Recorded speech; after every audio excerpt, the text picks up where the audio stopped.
Alright, so it's been a while, but I'm back now. We're back in the shop. So today we're actually not working on firearms this time. We're actually going to be building a Kydex press.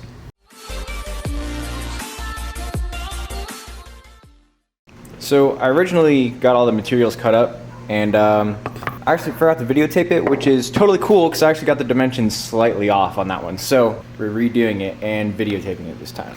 So if you look here, I got all measured out already. This is a 16 by 8 times 2, and this one's got a cut for 4 inches by 8. You'll see how that all comes together in a minute.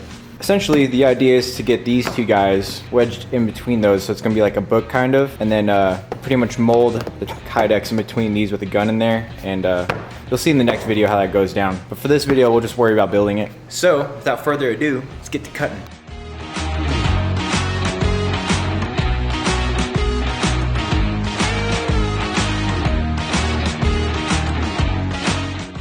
So it turns out I have a really dull saw blade, but that shouldn't affect the performance of the product. So here are some of the materials that we'll be using today. We got our lumber here.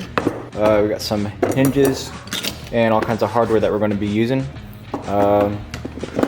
Tools, you know, the goodies. But other than that, there's not much else to it. We got a big storm rolling in. We're actually in a tornado watch right now, and it's very hot and humid. But I'm just going to get to work, and I'll probably do a time lapse of the whole process.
So in a nutshell, that's how you make a Kydex press. It's a really simple one.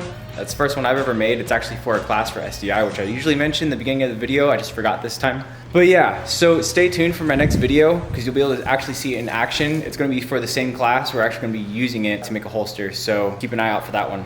So other than this big storm rolling in, that sums up my video. So as you know, stay strapped and stay safe.